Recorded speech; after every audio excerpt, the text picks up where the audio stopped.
Mesdames, Messieurs, bonsoir et bienvenue à cette grande édition du Journal Magazine. Nous sommes ensemble pour 3 quarts d'heure. Des sujets d'actualité, dossiers, chroniques sont au menu. Nous parlerons de l'énergie avec la nouvelle option des crédits électroniques. Des compteurs à prépaiement ont-ils résolu les soucis de desserte en électricité dans la ville de Kinshasa, comme les coupures intempestives par exemple? Cette technique mise en place par la Société nationale d'électricité est-elle adaptée à toutes les bourses?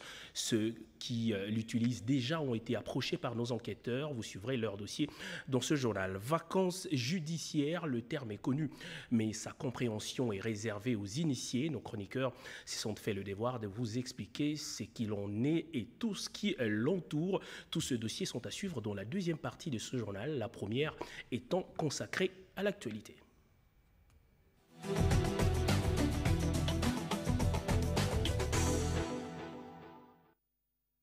Encore une fois, bienvenue au 20h le MAG. C'est un hommage digne rendu ce dimanche à la veuve Mongulu Diaka, disais-je. Madame Nelly Kamachi, décédée il y a quelques jours, a été mise en terre ce jour après une cérémonie au funérarium de l'hôpital du Cinquantenaire. Le président de la République, Félix Antoine Tshisekedi Tshilombo, s'est personnellement déplacé pour rendre hommage à celle qui a été vice-présidente de l'Association des épouses des anciens premiers ministres. Jean-René Lebeau, Rufin Gombo, le reportage. Pleurer avec ceux qui pleurent est une qualité irréfutable que l'on reconnaît au président de la République, Félix Antoine Tshisekedi Tshilombo. Il était 12h05 ce dimanche 2 octobre 2022 lorsque le cortège présidentiel est arrivé au funérarium de l'hôpital du Cinquantenaire. Le chef de l'État est allé personnellement rendre hommage à Nelly Kamachi Monguldiak Lumana, veuve du feu Bernardin Monguldiak. Après dépôt de couronnes de fleurs comme à l'accoutumée, le président Tshisekedi n'a pas manqué de mots de réconfort pour la famille éplorée.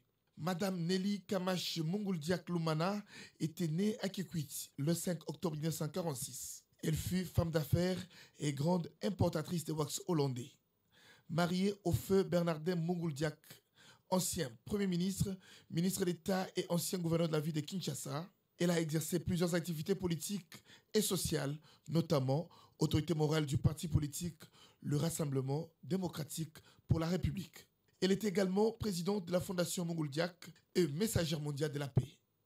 Elle était vice-présidente de l'Association des épouses des anciens premiers ministres. Elle a tiré sa révérence mercredi 21 septembre 2022 à la clinique Ngaliema de suite d'une maladie. Désormais, elle reposera au cimetière de la nécropole, entre terre et ciel. Spoliation de terrain, le gouvernement tape le poing sur la table. Le Premier ministre a instruit les ministres concernés à prendre des dispositions nécessaires pour mettre fin à ce pratique. Les cas génériques sont par exemple celui de la baie d'Ngaliema et de Sokopao. Jean-Michel Samaloukonde a réuni les acteurs qui interviennent dans ce processus, y compris les responsables de l'armée. Pati Tondouago. Trop c'est trop. Le Premier ministre Jean-Michel Samaloukonde Kyenge tape le poing sur la table sur la question des spoliations des terrains à Kinshasa. À ceux qui construisent illégalement sur ces terrains, désormais, l'accélère est interdit. Décision prise lors de la réunion qui a mis autour d'une table ce samedi 1er octobre 2022 les chefs d'exécutif national, les vice-premiers ministres, ministre de l'Intérieur Daniel Asselo Kito, les ministres de la Défense nationale et des Affaires foncières, les gouverneurs de la ville-province Kinshasa, ainsi que les autorités de l'armée et de la police nationale congolaise. Alors, Son Excellence, Monsieur le Premier ministre nous a réunis cet après-midi autour de la question des spoliations des espaces ou des sites bien connus, bien identifiés dans la ville de Kinshasa. C'est devenu pratiquement une maladie chronique. On constate que dans la ville de Kinshasa, par exemple, il y a la baie d'Ngaliema, Penemeles, Sokopao. On entend les gens parler et même manifester dans la ville. Parce qu'ils considèrent qu'en ayant des décisions de justice, ces espaces pourtant protégés, ces espaces sur lesquels la loi n'envisage pas qu'on puisse construire, ils sont en train de le faire et croient être en bon droit. cette situation doit s'arrêter. Je rappelle ici qu'à l'occasion d'un conseil de ministres, Son Excellence, Monsieur le Président de la République, a donné des instructions pour que cette maladie s'arrête. On constate malheureusement que ça continue et le Premier ministre a estimé, jour d'aujourd'hui, qu'il devait nous réunir, nous les ministres et des responsables de l'armée et de la police, comme vous le constatez, parce que il est constaté aussi que dans certains sites, on trouve la présence des hommes en uniforme qui sont en train de protéger des droits illégalement acquis. Toutefois, le chef du gouvernement a instruit pour qu'un état des lieux soit fait pour en tirer les conséquences. La sous-traitance, une option qui de plus en plus attire l'attention des entrepreneurs locaux en quête d'expansion de leurs projets. Pour maximiser les chances de rafler des marchés, plusieurs d'entre eux ont convenu de se structurer en club national de sous-traitants de Kinshasa. Ils ont déjà le soutien de la Chambre de mines, partie prenante de la Fédération des entreprises du Congo. Mireille Ndeke, explication. Les Congolais œuvrant dans la sous-traitance ont pris l'engagement de se structurer pour se conformer à la loi relative à la sous-traitance afin de bénéficier des avantages qu'offre cette loi, notamment la facilité d'accès au marché par des entreprises à capitaux majoritairement congolais. C'est ce qui justifie la sortie officielle du Club national de sous-traitants à Kinshasa, un événement sous l'impulsion de la Chambre de mines en partenariat avec le ministère de PME à travers l'autorité de régulation de la sous-traitance dans le secteur privé. La société Knaut Pussold confirme sa participation par le biais de son DG, reçu par la coordinatrice de la Chambre de mines, Bernadette Poundou. Il y a un événement important qui se prépare dans le cadre de la sous-traitance, en date du 13. Vous savez que la loi sur la sous-traitance est en vigueur. Et vous avez la RSP qui est là. Donc, il nous appartenait, nous, entrepreneurs congolais, qui œuvrons dans les différents secteurs, de nous structurer pour pouvoir réellement répondre à cet appel des autorités du pays. Une participation qui rassure la Chambre de mines. Nous jouons notre rôle de charnière entre les entreprises donneuses d'ordre et les sous-traitants congolais, les compagnies congolaises qui sont dans le respect reconnu, en tout cas qui évoluent dans le respect de la loi sur la sous-traitance. Et je pense que c'est pour le respect de cette loi que nous tous nous sommes en train de travailler. Il y a lieu de signaler que la société Knight Pussold est une société congolaise avec une expertise locale offrant des services d'ingénierie aux différents partenaires dans plusieurs secteurs, dont les infrastructures, les mines, l'environnement, le pétrole et le gaz. On parle à présent de la recherche scientifique avec la République démocratique du Congo qui a ratifié 3 traités, notamment celui sur l'interdiction des armes nucléaires déposé il y a quelques jours à New York. Des actes mis en valeur par le ministre congolais en charge du secteur qui a représenté le pays à la 66e Assemblée générale de l'Agence internationale de l'énergie atomique. Joseph Panda a également pris part à plusieurs autres rencontres organisées en marge de cette grande réunion annuelle. Marie-Calon Moussas, reportage. Le ministre de Recherche scientifique et Innovation technologique, José Mpanda Kabangu, a représenté la République démocratique du Congo à la 66e Assemblée générale de l'Agence internationale de l'énergie atomique. Prenant la parole du haut de la tribune de l'AIEA le mardi 27 septembre 2022, José Mpanda Kabangu a rappelé et salué le partenariat entre l'Agence et la République démocratique du Congo qui date de 1961 et qui est bénéfique pour les deux parties. José Mpanda Kabangu a informé à l'assistance de la ratification par la RDC des 3 traités, notamment sur l'interdiction des armes nucléaires, TIAN, lequel a été déposé le 22 septembre dernier à New York, sans oublier celui de Pelidi Banda, ratifié et déposé au mois de mars 2022 à l'Union africaine. Le troisième traité ratifié est celui sur la science, technologie et innovation en Afrique, traité de la SADC, dont le dépôt d'instruments sera effectué incessamment en Afrique du Sud. En marge de cette assemblée générale de l'AIEA, José Mpanda Kabango a participé à la réunion de l'AFRA où il a loué les efforts du président de la République, Félix-Antoine Tshisekedi Tshilombo, et de son homologue sénégalais Macky Sall. Je voudrais profiter de ce micro pour remercier le président Macky Sall qui, en prenant la présidence de l'Union africaine avec le président Tshisekedi, ils ont eu à mettre dans leur agenda beaucoup de programmes qui sont suivis par l'agence. Mais également, je voudrais remercier spécialement l'agence puisqu'il y a un projet de la RDC qui a été retenu dans l'exposition sur les semences améliorées qui vont se faire avec l'accompagnement de l'AFRA. Le ministre des Recherches scientifiques et innovations technologiques a eu des entretiens avec le directeur général de l'Agence internationale de l'énergie atomique et le directeur Afrique de l'AIEA. Danser de joie, l'exercice n'est pas toujours très aisé pour les personnes de troisième âge, mais l'attitude devient spontanée quand ce dernier se sent honoré, comme lors de cette visite de réconfort d'une délégation de la Caisse nationale de sécurité sociale dans les Hommes de Vière à Kinshasa.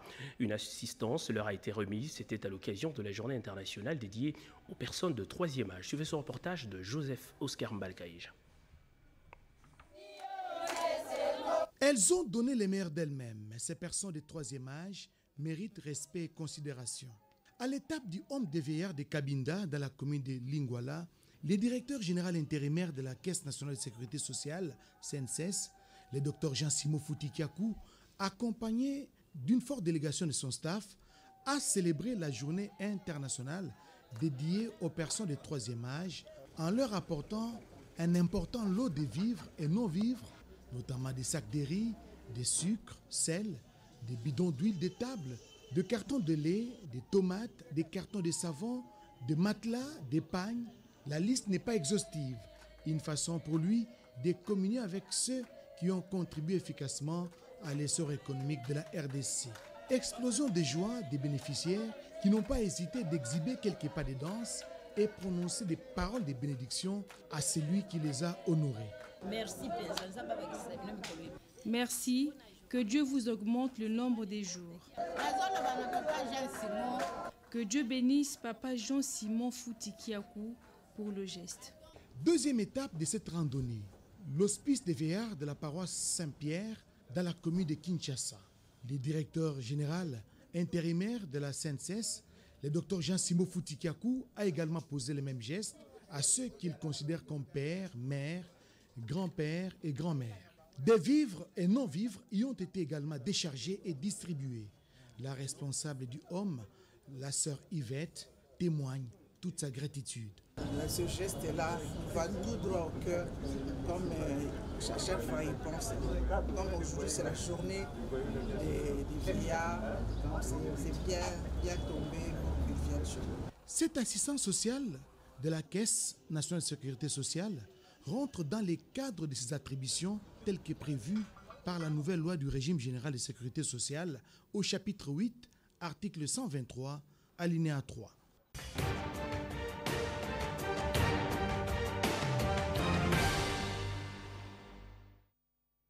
Vous l'avez certainement compris, nous sommes de plein pied dans la seconde partie de ce journal que nous ouvrons par ce récap des activités déployées cette semaine par le président de la République. De retour des États-Unis en milieu de semaine, le chef de l'État, Félix-Antoine Tshisekedi, avait eu une séance de travail avec les présidents de deux chambres du Parlement. C'était bien avant de se connecter pour présider par visioconférence la réunion hebdomadaire du Conseil des ministres. Pierre Kibambeso Moïsa.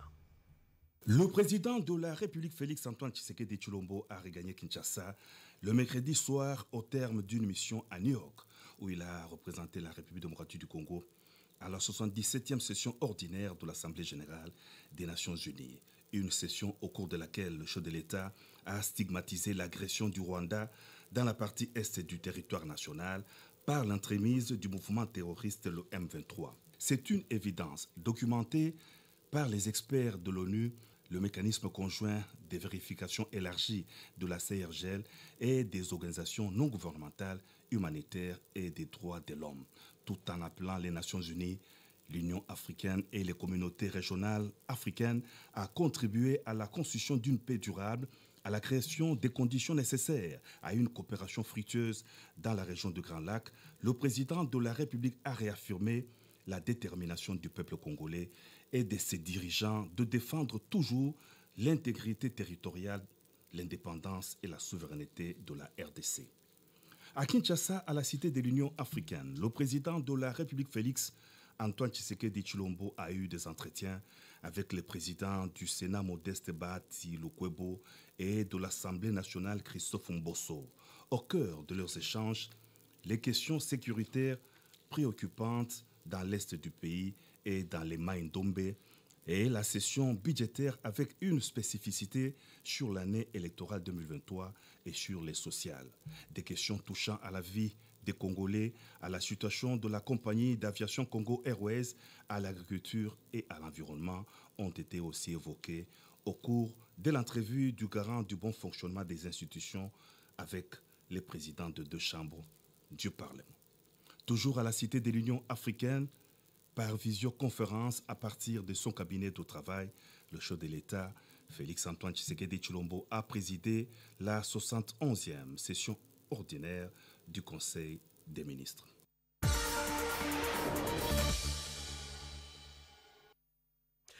Plusieurs dépôts de meubles ont pris feu cette semaine à Delvaux à Kinshasa. Au courant de cette même semaine, la commune de Linguala a été bouclée par la police en une nuit. Plusieurs délinquants ont été arrêtés. La 15e épidémie de la 15e vague, disais-je, de l'épidémie de la maladie à virus Ebola appartient désormais au passé. Le ministre de la Santé a annoncé la fin de cette épidémie après une période d'observation. Bobete Yengali Samba nous propose un retour sur l'actualité de la semaine. Pour accélérer les projets de développement en faveur des populations congolaises, les coordonnateurs des unités de gestion des différents programmes financés par les partenaires extérieurs ont signé en début de semaine les contrats de performance, cérémonie présidée par le Premier ministre Jean-Michel Samalukonde. Et sur le plan sécuritaire, levée du couvre-feu dans la ville de Goma seulement, tandis que le reste de la province du Nord Kivu demeure sous couvre-feu. Décision tombée en début de semaine à l'issue de la réunion extraordinaire de sécurité tenue sur place. Sécurité toujours, l'on signale une main noire manipulatrice derrière le conflit Teke et Yaka dans le Kwamout. L'implication de tous est nécessaire et le vice-premier ministre de l'Intérieur a réuni les chefs coutumiers à ces sujets. Lutte contre le banditisme urbain à Kinshasa, il y a eu bouclage de la commune de Linguala le vendredi. Cette traque a permis à la police nationale d'arrêter une centaine de Kuluna. La PNC, ville de Kinshasa, a promis de poursuivre cette opération dans d'autres communes de la capitale. Incendie au marché des meubles à Delvaux causant d'importants dégâts matériels. La surcharge d'un câble électrique serait à la base du feu qui a consumé près de 60 hangars, 6 résidences envoisinantes, des bureaux et des meubles. La population a déploré l'arrivée tardive d'un camion anti-incendie sans eau et donc inutile. Le vice-premier ministre de l'Intérieur était sur le lieu pour se rendre compte des dégâts. Côté santé, fin de la 15e épidémie de la maladie à virus Ebola au Nord Kivu, après 42 jours de surveillance dans la zone de santé de Beni. Déclaration faite en semaine par le ministre de la Santé. À l'Assemblée nationale, il y a eu vote et adoption du calendrier des travaux de la session ordinaire de septembre, répartition des travaux en commission et des matières législatives et non législatives à débattre pendant cette session budgétaire. Exercice similaire au Sénat qui prévoit d'examiner 14 matières dont 10 nouvelles et 4 arriérées législatives pendant cette session de septembre. Un accent particulier sera mis sur le contrôle parlementaire et le risque de perte des mandats, guettent les sénateurs absentéistes. En mission de prospection à Washington, la délégation de la RTNC, conduite par le directeur général intérimaire Belidé Bunga, a visité les installations de téléport en Virginie, aux États-Unis. Il s'agit de l'un des plus grands centres de télécommunications par satellite du monde appartenant à la société SES qui vient d'installer une grande antenne satellitaire à Mwanda pour desservir la RDC. Journée mondiale du tourisme célébrée ce 27 septembre 2022 sous le thème « Repenser le tourisme » autour de la gastronomie et de la rumba à Kinshasa. Le ministre de tutelle a lancé les activités du tourisme urbain et les variétés culinaires de 26 provinces du pays ont été présentées.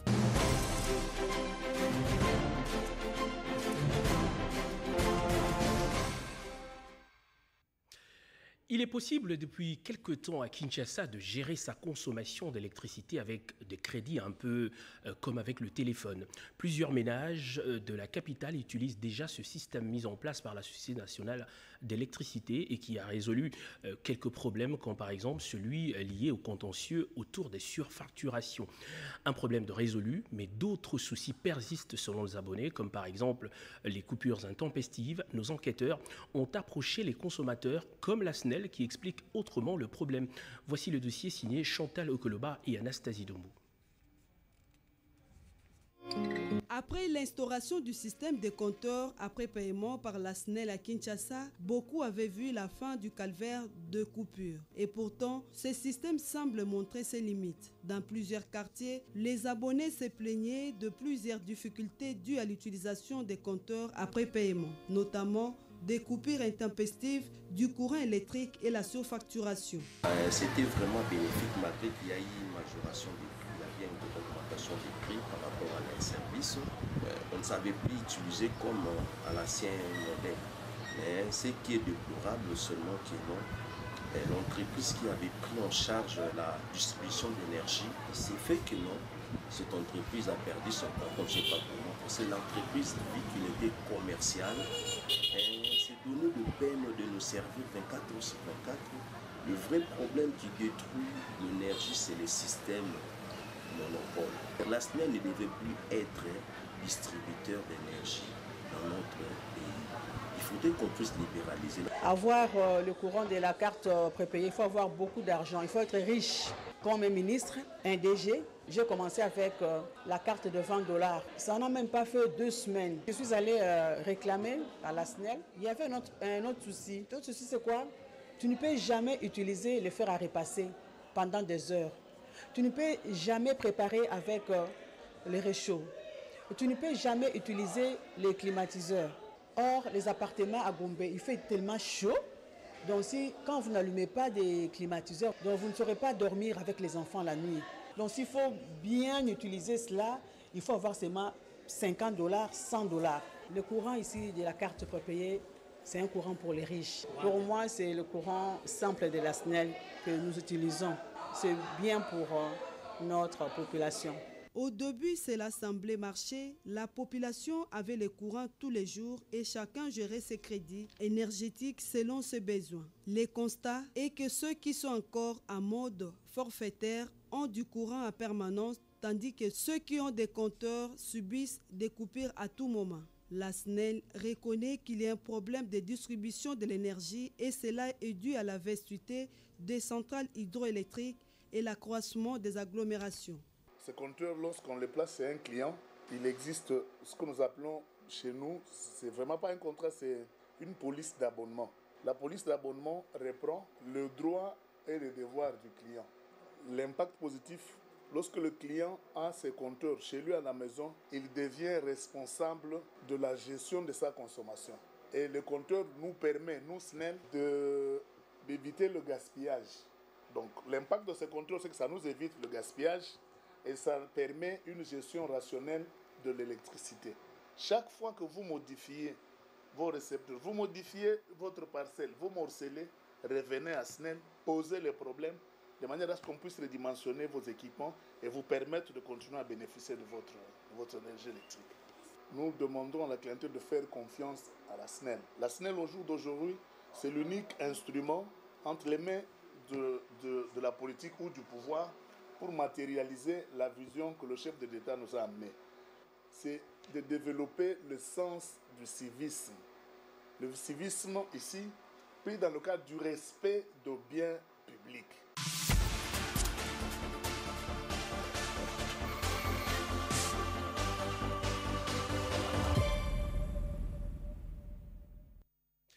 Vacances judiciaires, le terme, je le disais en titre, est connu, mais pas toujours bien compris par les non-initiés.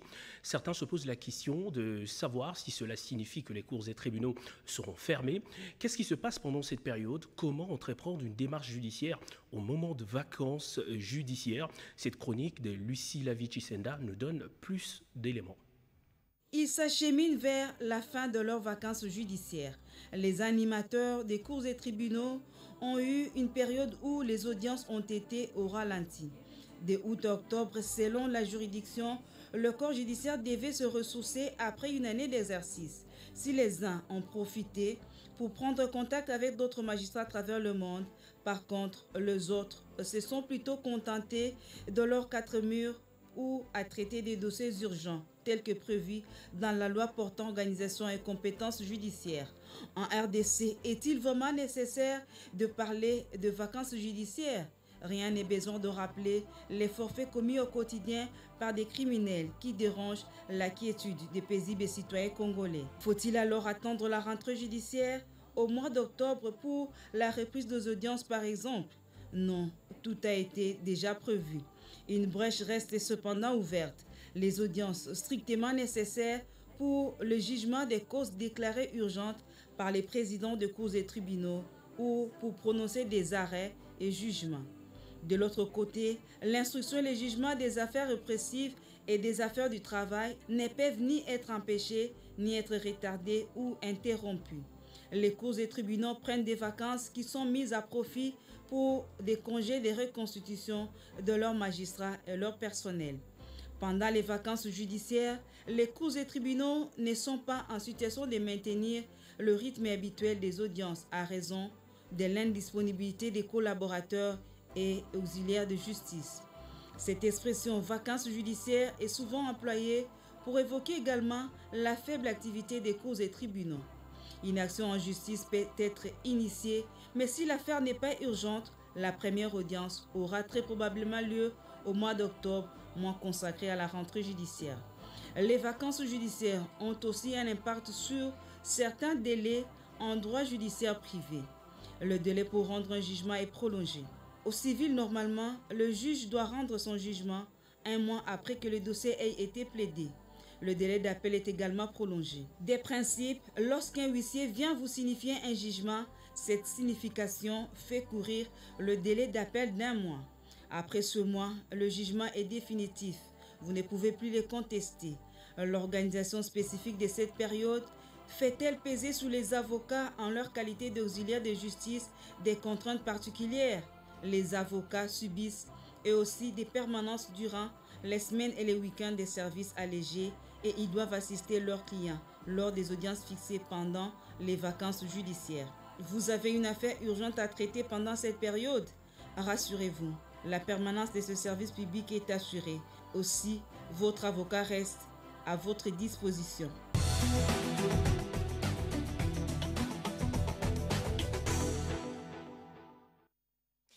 On revient sur l'actualité, on rebondit sur la justice avec la crise dans le Mai-Ndombe et les voix qui se lèvent pour condamner les actes de violence qui coûtent la vie aux citoyens. La dernière à dénoncer cette barbarie, c'est la voix des femmes leaders du Grand Bandundu. Voici leur déclaration. Le drame de Mai-Ndombe interpelle tout le monde. Un groupement de femmes issues de la configuration de l'ancienne province de Bandundu ont décidé de briser le silence. Les événements actuels nous interpellent au plus haut point, car de tout temps, nous avons toujours vécu ensemble, dans la paix, la concorde et la fraternité. Pour preuve, des liens se sont tissés et des familles se sont composées. Et donc, rien ne peut expliquer l'escalade de la violence que nous déplorons tous. À ce propos, nous préconisons ce qui suit au gouvernement. Faire toute la lumière sur les causes véritables de ce conflit. Accorder tout appui nécessaire aux FARDC et à la justice pour pouvoir ramener la paix tout en établissant les responsabilités et sanctionner sévèrement les coupables. faciliter la mobilité des hommes et de leurs biens dans ces 3 provinces en assurant la sécurité des convois sur les voies lacustres et terrestres. Exercer réellement leur rôle de représentants des populations de la RDC et particulièrement de nos 3 provinces en relayant au niveau national la souffrance de nos populations meurtries. Inscrire cette question urgemment à l'ordre du jour des plénières au gouverneur des 3 provinces de Mai-Ndombe, Kwilu et Kwango. Renforcer la présence des services de sécurité, l'armée et la police nationale. Mettre sur pied des comités locaux d'alerte et de prévention des conflits intercommunautaires en association avec la société civile. Œuvrer pour la paix et maintenir un dialogue intercommunautaire permanent. Refuser l'instrumentalisation des jeunes en les sensibilisant à la culture de la paix et les occuper notamment par des travaux intercommunautaires. La synergie des femmes de Bandundu entend mobiliser l'opinion nationale et internationale pour plus de solidarité. Vous le savez peut-être, la loi sur les services de la Poste a été promulguée depuis 2002. 20 ans après, les prescrits de cette loi semblent toujours être méconnus du grand public. Les autorités de la Poste, eux, ont décidé d'en faire une large diffusion. Ils ont à cet effet lancé une campagne de vulgarisation de cette loi. Le directeur national de la Poste, approché par nos reporters, explique la démarche. En ma qualité de directeur national de la Poste, j'ai la mission, n'est-ce pas, de veiller au bon fonctionnement de l'ensemble des services, au respect des normes dictées par l'Union postale universelle et bien sûr de l'aspect commercialisation de tous nos produits au service de la population. Vous parcourez toutes les communes de Kinshasa et dans la plupart des cas, c'est juste à côté des maisons communales, vous trouverez un bureau de la Poste. La boîte postale, j'aimerais d'abord dire une chose. La question est la bienvenue. Ça ne coûte rien parce que des boîtes postales, il y en a partout.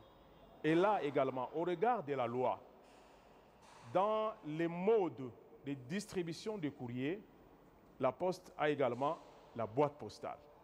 Là, ça devient pratiquement une obligation, surtout pour toutes les institutions publiques, d'avoir une boîte postale. C'est même une décision. Là, c'est une bonne occasion, je vais communiquer.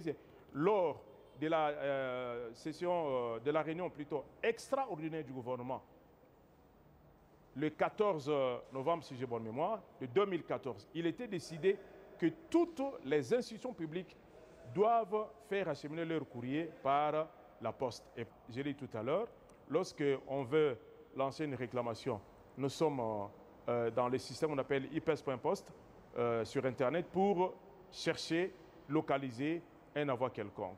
À ce jour, par rapport à la lourde responsabilité qui nous incombe, j'annonce que dans les semaines qui suivent, nous allons doter toutes les entreprises du portefeuille et même les régies financières et consorts des machines à franchir pour estampiller et toutes les correspondances qui sortiront de toutes ces administrations. J'ai choisi le mot de l'émergence parce que, monsieur le journaliste, la Poste n'a jamais fermé de portes. Sinon, tout le monde connaît la référence ici sur le boulevard du 30 juin, la Grande Poste. Elle est toujours ouverte et toujours opérationnelle. Nous parlons plutôt de l'émergence parce qu'il y a 30 ans, on ne parlait pas de NTIC. Pas de protection sociale inclusive sans les jeunes, c'est le thème de cette sensibilisation lancée par le réseau national multi-acteurs des droits de protection sociale dans l'idée d'intégrer les jeunes dans ce processus de droits de protection sociale. Plusieurs d'entre eux ont pris part à cet atelier à Kinshasa. Regardez. Après avoir sensibilisé les responsables des petites et moyennes entreprises sur la mutation de l'économie informelle vers l'informel, le réseau national multi-acteurs des droits à la protection sociale, INSPIRE en sigle, a poursuivi avec cette série de sensibilisations. Les jeunes venus de tous les horizons étaient formés vendredi 30 septembre 2022 sur la protection sociale qui est un droit pour tous. Madame Eze Atoum, coordonnatrice de ces réseaux, brosse en quelques lignes l'essentiel de l'atelier de formation organisée à ce jour dans la salle Virunga de l'Institut national pilote de l'enseignement des sciences de santé situé dans la commune de Kassavubu. Nous ne pouvons pas embarquer les jeunes qui constituent la majorité de la population sans qu'elles ne soient informées. Elle doit savoir, elle doit avoir des connaissances sur la protection sociale parce que demain, en fait, ce sont les jeunes. Parce qu'aujourd'hui, si nous ne nous occupons pas des jeunes, demain, ils vont s'occuper de nous de leur façon. Donc, nous parlons de la couverture protection sociale et également, nous démontrons aux jeunes quelle est leur importance dans ces processus parce qu'ils ne sont pas que bénéficiaires, ils sont également acteurs. Quelle est la part des responsabilités des jeunes dans la protection sociale? Le réseau Inspire va multiplier ces genres de journées au profit de toutes les couches de la population congolaise en général et la population quinoise en particulier, d'après les organisateurs.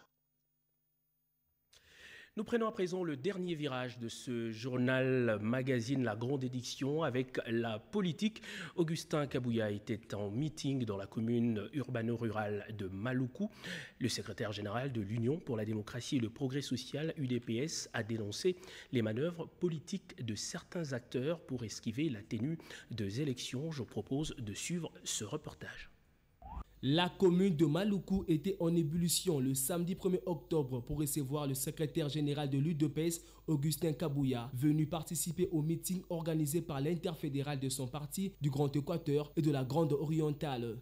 Arrivé au lieu du rassemblement, le numéro 1 de l'UDPS a tenu à fixer l'opinion sur ses photos avec les caciques de l'opposition et de l'Ensemble pour la République.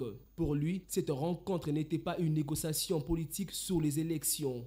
Invita Kingai comme secrétaire général ya UDPS na ba responsable à pa parti politique nyonso na préciser que awa toye négociation mon côté toye ko engager ba institution te ba discussion nyonso et ça le makanakati ya ba institution kuna eza ba biloko nyonso oyo bazali kokosa bino na réseaux sociaux wanate. Il a aussi déploré l'attitude de l'Ensemble pour la République. Malgré que tozan ensemble na kati ya gouvernement na kati ya union sacrée mais bazwa ki position na bango ya ko critiquer makambo nyonso eza ko salema ko s'en prendre na tata mokonzi ya ekolo yango na yebisaki bango ko sala politique ya chauve-souris eza malamu te mieux vaut bobima na bino bokende mutu akosa bino te ke non élection ekozala te négociation des akobanda. C'est une preuve même qui montre noir sur blanc que baza prêt à kokende élection te puisque bakoli a Poutoulou. Il était aussi question pour Augustin Kabouya de prêcher la cohabitation pacifique entre Teke et Yaka avant d'appeler l'assistance à la vigilance car Maluku est une porte d'entrée de la capitale. Bien avant, le ministre honoraire Eteni Longondo, Akasia Bandoubola et les notables Polé Polé Alimassi ont démontré la dimension nationale de l'UDPS. Les travaux en cours d'exécution sur la chaussée Kimwenza dans la commune de Kalamou évoluent normalement. Nos reporters nous informent après une descente sur le terrain que ce tronçon pourrait être disponible dans les prochains jours, comme en témoignent ces images. Ouf de soulagement pour la population vivant à Yolo dans la commune de Kalamou. Après plusieurs atténuements, les travaux de réhabilitation de la chaussée de Kimwenza tirent à sa fin. Et aujourd'hui, nous sommes aux travaux de finissage téné de l'avenue qui quitte jusqu'à l'avenue Bolé. Les travaux de goudronnage sont terminés. Et maintenant, le bétonnage de la chaussée a commencé et se poursuit à partir de Capella et tous les alentours qui étaient gravement endommagés. Le projet commence au croisement des avenues Victoire et l'avenue Kimwenza, qui est notre PK0, jusqu'au croisement Kimwenza-Kikwit. Sur ce projet, il y a des travaux, c'est une réhabilitation parce que c'est une route qui existe déjà. Alors les travaux qui sont là, ce sont des travaux qui nécessitent des interventions dans des zones endommagées. Il y a ces zones où il faut faire la chaussée qui est appelée souple, qui consiste à revêtir la chaussée d'une couche en asphalte.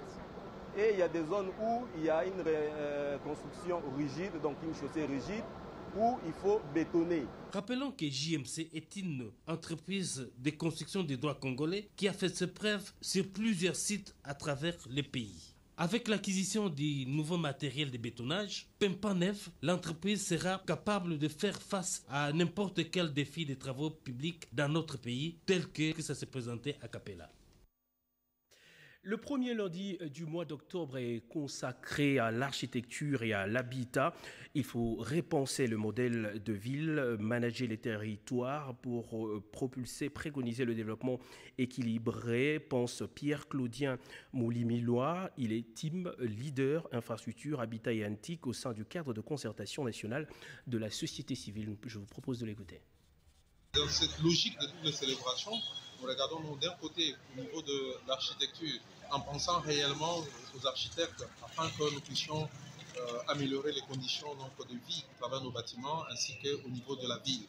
Mais de l'autre côté, au niveau de l'ONU, l'Organisation des Nations Unies, le secrétaire général des Nations Unies donc, a lancé cette année à travers le thème « Ne laisser personne donc, de côté », dans une logique où l'urbanisation spontanée non planifiée de nos villes amène une inégalité accrue que nous voyons dans notre ville.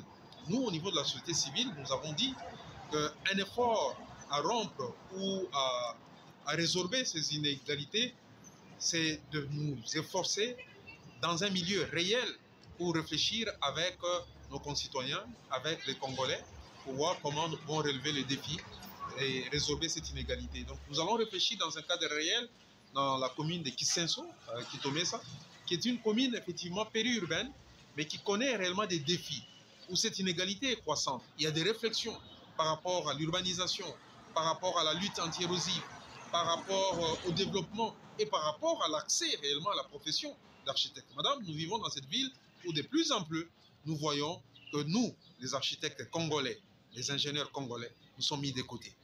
Nous sommes déjà nous-mêmes marginalisés par les privés, par le pouvoir public, où nous voyons des étrangers envahir. Nous sommes devenus nous-mêmes étrangers dans notre propre pays. Voilà pourquoi nous pensons que le premier pas pour rompre ces inégalités, afin que nous ne soyons pas mis de côté, nous pensons que nous-mêmes déjà, nous puissions nous voir, réagir dans nos conditions réelles, afin que nous puissions apporter au monde et faire savoir à travers réellement ces plaidoyers ce que nous pouvons faire pour changer la donne dans notre vie. Et on termine ce journal par ces images qui nous proviennent de la commune de Kimbantseke avec l'installation de panneaux solaires et l'inauguration d'un pont. Pur bonheur pour les habitants de ce coin de la capitale. Comme les autres pour 6 habitants du quartier Mokali restés longtemps dans le noir, causant l'insécurité. Aujourd'hui, l'éclairage public contribue à l'embellissement de ce coin de la capitale, au grand bonheur de 6 habitants qui louent l'initiateur du projet.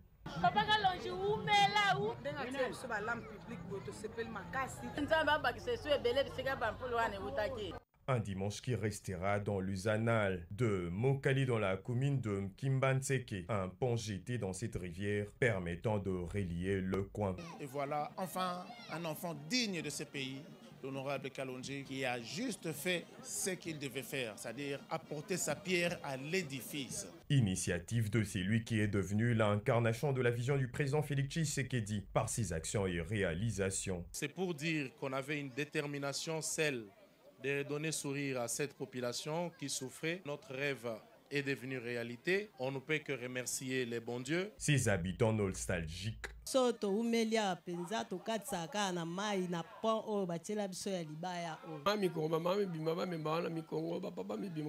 Mais loup l'initiative d'Ogi Kalonji. Merci Mingina honorable Kalonji. De réalisation palpable à inscrire dans les actifs du garant de la nation qui fait de l'amélioration de conditions de vie de la population son cheval de bataille.